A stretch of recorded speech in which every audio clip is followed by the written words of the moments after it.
Hello everyone, स्वागत है G S am smart repair में।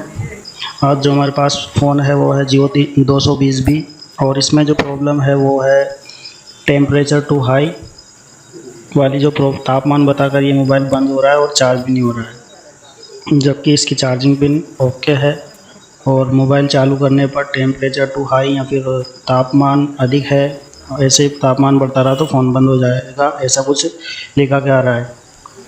तो एक बार इसे चालू करके मैं आपको बता देता हूँ कि इसमें किस तरीके से ये बता रहा है। हमारा फ़ोन बस चालू होने वाला है। देखिए फ्रेंड, ये जो प्रॉब्लम है बहुत सारे सेटों में आती है। देखिए ये तापमान बहुत अधिक है, यदि तापमान बढ़ता रहा तो फ़ोन बंद हो जाएगा, ऐसा कुछ लिखा के आ रहा है और थोड़ी देर में ये फ़ोन बंद हो जाता है। तो देखते हैं बंद कितनी देर में होता है।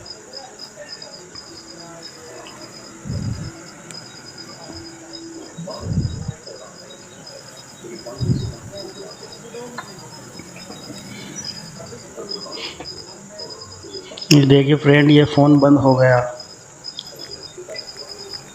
अब इसको खोल के इसका प्रॉब्लम चेक करते हैं कि आखिर प्रॉब्लम कहाँ से आ रहा है, क्यों आ रहा है। इसके लिए सबसे पहले मोबाइल को डिसेंबल करना होगा, उसके बाद में इसकी कनेक्टिविटी वगैरह को चेक करनी पड़ेगी कि दिक्कत कहाँ से आ रही है, क्यों आ रही है, किस कारण से आ रही है।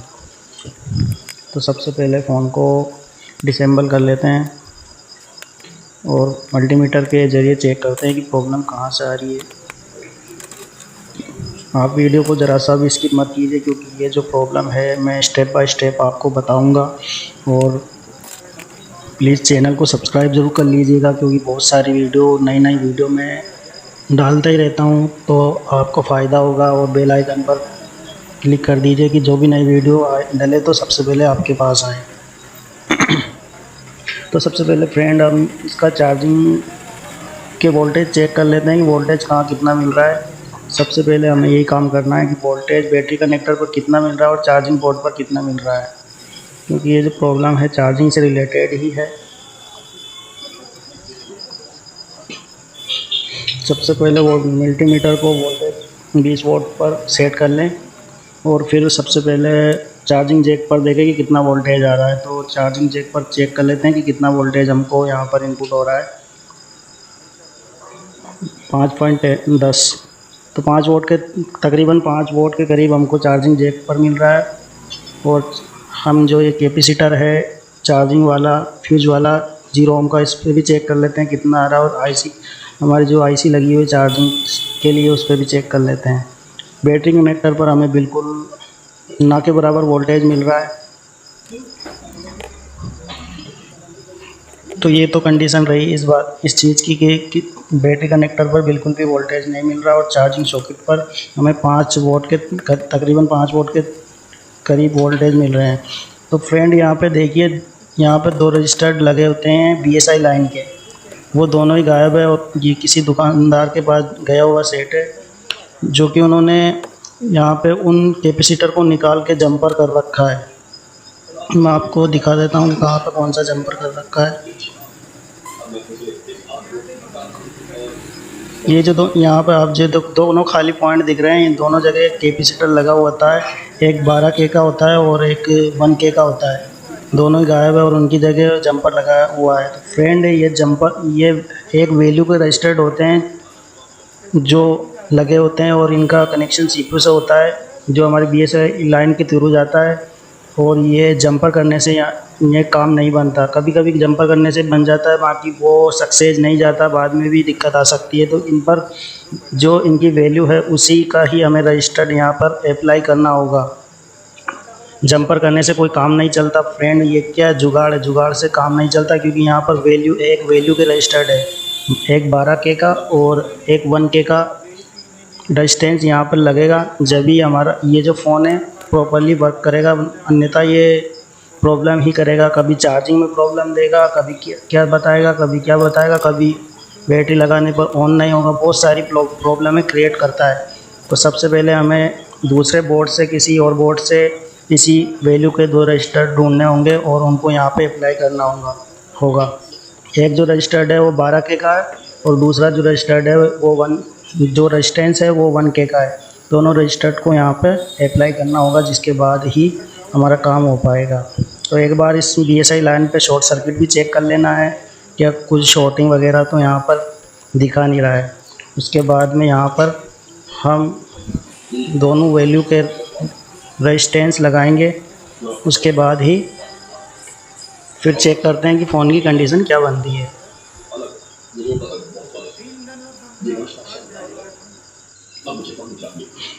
जंपर लगाने से ऐसा कुछ नहीं होता है, और कुछ केस में कुछ टेक्नीशियन ये भी कर देते हैं कि वो चार्जिंग वाली लाइन को CPU वाला एक ट्रेस पॉइंट होता है वहाँ पर लगा देते हैं, जिससे कि मोबाइल काम तो करने लग जाता है, बाकी वो कुछ 1-2 दिन बाद ही वापस वही प्रॉब्लम क्रिएट करता है और फ़ोन में और अधिक प्रॉब्लम आ जाती है। तो सबसे पहले ये जो जंपर है हम इनको निकाल देते हैं, और फिर SMD की मदद से यहाँ पर ये वैल्यूबल रेजिस्टेंस यहाँ पे लगा देते हैं। इसको हल्के हाथ से चिमटी की मदद से पकड़ के SMD द्वारा इसे यहाँ पे अप्लाई कर देते हैं। बस कुछ नहीं फ्रेंड, 2 मिनट का काम है और हम डायरेक्ट जंपर लगा देते हैं, जिससे कि हमारा कस्टमर है वो क्या संतुष्ट नहीं हो पाता है, बाद में वापस मोबाइल लेके आता है, फिर बोलता है कि ये प्रॉब्लम हो गई, वो प्रॉब्लम हो गई। तो हम इस जगह जो वैल्यू का रजिस्टर लगा हुआ है वही रजिस्टर्स यहाँ पे अप्लाई करेंगे। तो अब आप ये सोच रहे होंगे कि यहाँ पे कौन सा रेजिस्टेंस किस वैल्यू का है, तो मैं आपको आगे एक पिक्चर इस पर ऐड कर दूंगा जहाँ पे दोनों रजिस्टर की वैल्यू लिखी होगी, तो वो आप देख लेना। इस वीडियो में मैं कहीं पे भी उसको ऐड कर दूंगा, और आपको उसी वैल्यू का रेजिस्टेंस चेक करके इस जगह अप्लाई कर देना है, आपका काम 100%। तो मैंने ये पिक्चर ऐड कर दी, यहाँ पे देख सकते हैं एक 1K का है बैटरी कनेक्टर साइड, और दूसरी साइड 12K का रजिस्टर लगा हुआ है। इन्हीं दोनों को आपको यहाँ पे लगा देना है। एक बार मैं आपको मल्टीमीटर से भी चेक करवा देता हूँ कि कौन सा रजिस्टर किस वैल्यू का है। आपको मैं लाइव ही बता देता हूँ, वैसे तो मैंने पिक डाल दी है, फिर भी मैं एक बार आपको यहाँ पे इनकी वैल्यू चेक करवा देता हूँ। सबसे पहले आपको क्या करना है कि मल्टीमीटर में जो 20K का जो ऑप्शन होता है, आपको उस रेंज में मल्टीमीटर को कर देना है। 20K याद रखना, 20K इसी रेंज में मल्टीमीटर को कर देना है, और दोनों मल्टीमीटर की पिन को आपस रजिस्टर के एक सिरे की तरफ दूसरे सिरे की तरफ रख देना है, और उसके बाद में मल्टीमीटर में आपको रेजिस्टेंस की वैल्यू शो होने लग जाएगी। तो ठीक है फ्रेंड, तो देखते हैं, अब चेक करके देखते हैं कि हम कौन से रजिस्टर्स पे कौन सी वैल्यू आ रही है। तो एक को एक सिरे पे और दूसरे को दूसरे सिरे पर रख देना है। उसके बाद में मल्टीमीटर में चेक करते हैं कि इस रेजिस्टेंस पे बैटरी कनेक्ट वाले कितनी। तो फ्रेंड, इस पे जो वैल्यू आ रही है वो 12K प्लस आ रही है। ये देख ली, ये 1K प्लस आ रही है, ये बैटरी कनेक्टर के दूसरी साइड वाला। और इस पे जो वैल्यू आ रही है वो है 12K। Battery connector side 1K आ रही है और दूसरी साइड 12K आ रही है। इसी तरह से आपको वैल्यू चेक कर लेनी है। और किसी फ़ोन में अगर ये रेजिस्टेंस लगे हुए हैं फिर भी दिक्कत आ रही है, तो आपको सबसे पहले यही करना है कि दोनों रेजिस्टेंस की वैल्यू चेक कर लेनी है कि वैल्यू प्रॉपर मिल रही है या नहीं, कम ज़्यादा मिल रही है। तो उस कंडीशन में आपको उस रेजिस्टेंस को चेंज कर देना है किसी अदर बोर्ड से निकाल के, तो आपका प्रॉब्लम 100% सही हो जाएगा। और इस केस में, इस रेजिस्टेंस के केस में एक ये भी होता है कि आपका मोबाइल एक बार तो चार्ज बताएगा, दूसरी बार चार्ज नहीं बताता है। तो उस कंडीशन में भी हम इन्हीं दोनों रेजिस्टेंस को चेक करेंगे, और चेक करने के बाद अगर उसमें कोई प्रॉब्लम करता है, अगर उसकी वैल्यू सही नहीं आती है, तो आपको उस रेजिस्टेंस को बदल देना है। तो अब चेक कर लेते हैं कि अपने इस मोबाइल की कंडीशन क्या है। तो इस मोबाइल को हम चालू कर लेते हैं, उसके बाद में देखते हैं कि क्या हमारा प्रॉब्लम सही हुआ या नहीं हुआ। ये सब मैं आपको अभी बता दूंगा। हमारा जो मोबाइल है अभी बूट हो रहा है, और इसका जो चार्जिंग है वो भी पकड़ रहा है या नहीं पकड़ रहा है ये भी चेक करवा दूंगा। तो देखते हैं। तो रेजिस्टेंस चलो इसमें वैल्यू तो ठीक आ रही है। तो हमारा जो हाई टेम्परेचर वाली प्रॉब्लम है वो तो सही हो गई है और हमारा मोबाइल चार्ज भी होने लग गया है, प्रॉपरली काम कर रहा है, कोई दिक्कत वाली बात नहीं है। टेम्परेचर वाली प्रॉब्लम भी हट गई है और हमारा जो ये मोबाइल है एकदम ओके हो गया है। तो इसी तरीके से आपको जो ये वाली जो प्रॉब्लम है वो इसी तरीके से हटाना है, ठीक है ना। और वीडियो अच्छा लगा हो तो प्लीज़ लाइक प्लस सब्सक्राइब ज़रूर कर दीजिएगा।